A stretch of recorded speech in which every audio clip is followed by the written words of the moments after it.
Hi all, I'm Adil Jalil and I've been a part of doing Master of Science from Liverpool John Moore University.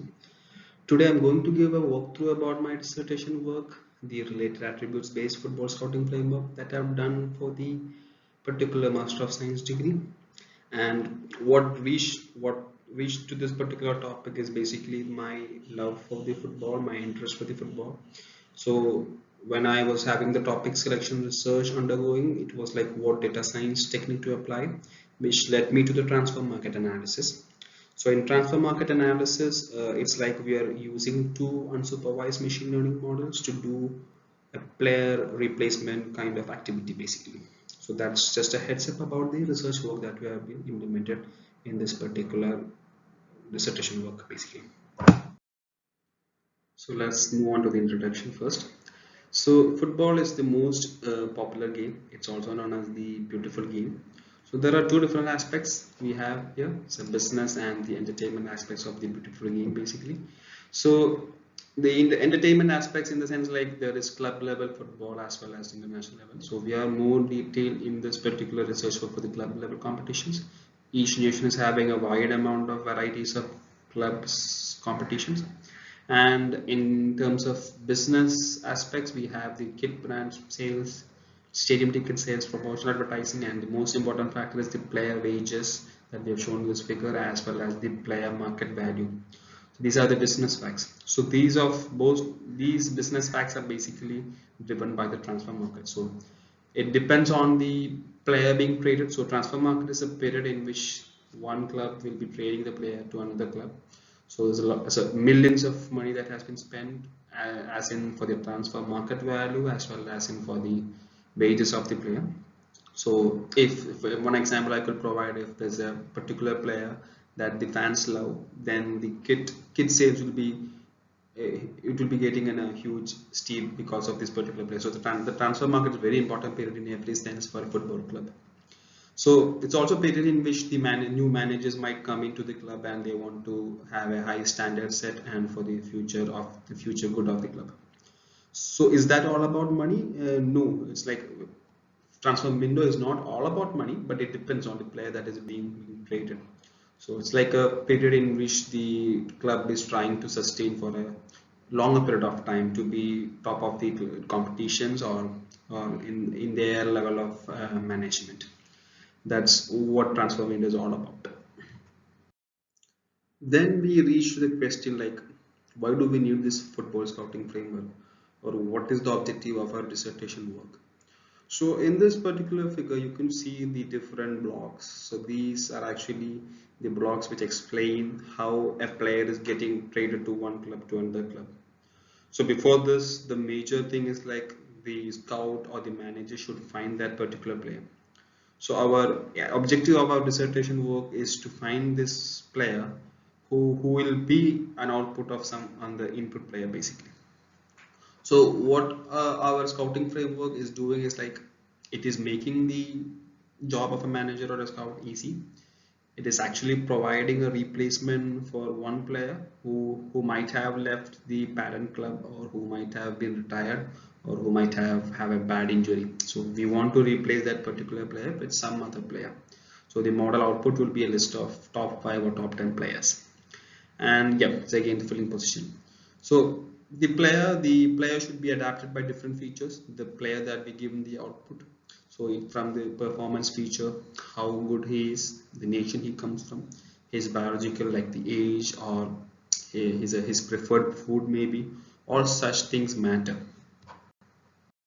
So coming to the aim and objectives, so as we discussed in introduction, we'll be having a benchmark player which will be provided in the input. So the output will be 5 different players. So we'll be comparing players depending upon their performance features and other bio and origin features.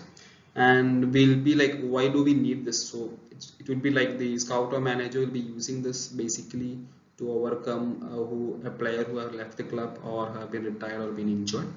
So coming to the dissertation work, like we'll be again comparison between the models. Since we are dealing with unsupervised models, we'll be comparing them using a some real-time transfers, as well as we'll be looking on other some of the metrics. and we'll be also looking some false positives and where we could actually make the model better. So all that's been captured in this particular dissertation work. Now let's move on to the literature review. So there have been different works that have been done on football and as well as on other sporting activities, and with the help of data science to it. So the first topic that we have discussed is the data science in football analytics. So data science in football analytics highly covers about the player performance, deriving key indicators. This is basically on how the player is performing, and there have been linear regression, the regression models for player prices as well as for player performances. So it will be like deriving into a particular metric value, and most of the data science in football analytics studies has been more about the player analytics. So player analytics is like deriving or creating more correlation features which could be actually used for another particular good insight. So there have been a widespread study on that. Another topic is the transfer market research as business breakthrough. So transfer market is an important period as we have discussed in the earlier sections. So one of the strongest data source in the different related works we have seen is the transfer market, which is provided by the transfer market site. So this is like a daily updated player value site which provides the the value of a player, and this has been the strongest data source. It's being used widespread, and different clustering is like, so one thing is like clustering the different types of buyers and sellers basically include what type of market each club is going to. So there are different groups of clubs who will always go for the national market, which is in locally around their country. Some of the clubs will be always tends to go for international market, will be going for players from another countries, and different business model to use to optimize the transfer market. So this is one thing that have been coming into the picture recently. This is the introduction of financial fair play. So next is about study of transfer market and player analytics, the correlation between these two.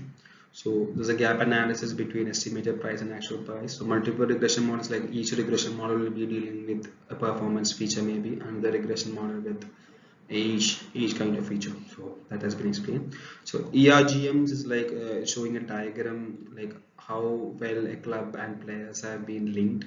So if there is any club or player without any linkage to each other, or how good their linkage are.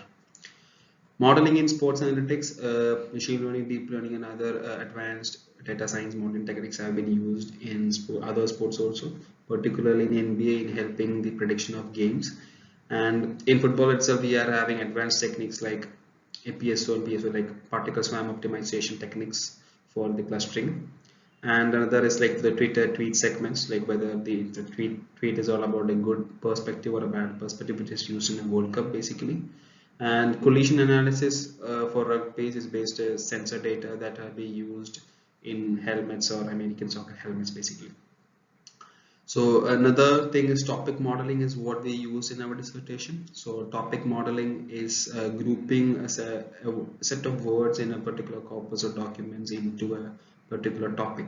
So we could see a visual representation of a topic modeling. So topic modeling is an unsupervised machine learning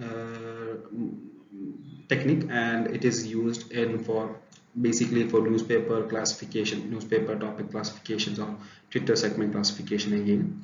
And an example that we have used is a dbScan algorithm composition. So it was done for a newspaper data. So our research work will be mainly dealing with the composition of a clustering algorithm with LDA. Now on to the research methodology. So the first is the data selection. So we have used the EA Sports FIFA dataset because of its open source availability and the vast amount of performance features available in this. So once the data set is there, we will be doing an EDA. So the different segments that we have taken is for the player, transfer market, performance features of the player, the origin he come from, and other dimensions like preferred food or the work rate. So once EDA is done, we'll be knowing for the other univariate and bivariate analysis, we'll be knowing a complete information about the data, and we'll be doing the pipeline for feature engineering and pre-processing. So the pre-processing, the data was not much noisy, but we still had some conversions to like the player names, wages, and transfer fees. And for the data transformation, we have text processing as well as the transformation methods. So text processing was for LDA, and the transformation methods like log standardization, normalization for the clustering point of view. Next is the composition of LDA and clustering. Here we are having sequential modeling from LDA to clustering. So we are having a hyperparameter tuning branch which defines the number of topics, the best alpha and beta values for the LDA model. And the topics will be derived based on the model output, and these topics is given to the data. So for each of these topics, we are performing clustering, different clustering algorithms, including k-means, mini k-means, and which is applied. And the number of clusters are basically founded by Silhouette score analysis. And for this, the number of based on the combination of both LDA and clustering ID that is provided by the clustering model, we'll be having the final model output. And this is evaluated with some real world transfers actually, and if the output is very poor, we'll be again going back to the EDA and the rest of the process. If the model output is good, this will be the final model, and player will be provided in the input. So for the player name provided in the input, we will be finding the top 5 transfers which is close to that player based on the Euclidean distance metric. Now let's look some of the visuals that we have used for the analysis point of view. So first is the age, which is market value or wages. So we could see that as age progresses, the market value or a wage of a player is getting depreciated. And we could actually see that overall is a good metric or good feature to which is having a good correlation with both age and potential. So potential is inversely correlated with age, which is not surprising because most of the players who is having good potential will be having less age. Another thing is like we found the data set was like most of the players was from England. This is basically due to the dominancy that the English football is having over the other leagues, and we have used many of these 3D scatter plots to know about the different performance features for different positions. This was for particularly for defenders. For the set of population defenders, we could actually see a player called Sergio Ramos was a big outlier. And this was another metric that we used in the model. So contract year is an important factor. So you could actually see around 8 from the total data set contain 18,000 players. From that, around half of the players is having their contract end by 2021. So that's also a good metric for model prediction. So after the analysis, we'll be doing the feature engineering and modeling. So first is the derivation of new fields based on the exploratory data analysis. Data transformation is the method in which we'll be trying to change the data into a numerical format. So this was done using the help of principal component analysis, and for the different transformation method, we found the log transformation method was having more variance in the data. Text processing, it's like for the LDA topic. So what we had in the data set was tags and traits of the player along with their positions. So all such things were combined. We tokenized and lemmatized to the standard format and vectorized them into the numerical format, which can be used for the LDA topic modeling.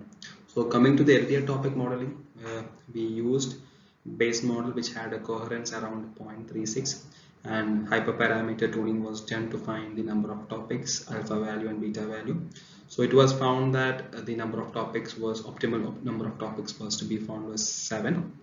So these 7 topics were defined based on the each word weightage in those each of the topic and were assigned back to the original data. So now the data will be containing the topic name. And once we assign the topics, now we'll be running the clustering algorithms. So in loop we have run different clustering algorithms, and we found that k-means was the most optimal clustering algorithm. So this was run over each of the topics that have been made in the LDA. So the combination of clustering and topic modeling was done. So we'll be having a clustering outcome ID and also having the topic LD output as a topic. So we'll be combining them to find a new terminology for the cluster. And we found that there was around 27 clusters which was predefined by both of these methods. So in total we had 27 clusters of players basically. And if we input a player, so the better top 5 closest player was actually founded by the Euclidean distance. So Euclidean distance has been used as a metric on the log transform data to find the top 5 replacements for that particular player. So based on the modeling, these were some of the results that we got for the topic modeling. So these were the topic names that we defined based on the weight of each word. So one was like a set of goalkeepers were actually provided in one topic, so we could actually easily define them as a goalkeeper. There were some of them like right backs who will be always a speed player, and they are throw specialists. So most of the right backs and left backs are throw specialists. So all these players were grouped into a same topic based on the text we have. So these were the topic names, and over each of these topics we run different clustering algorithms, and we got the Silhouette scores. So these are the average Silhouette score in each topic, and only the center forward team player topic had 3 clusters. Rest of the clusters topics were having 4 clusters each, which makes a sum of 27 clusters total in the data set.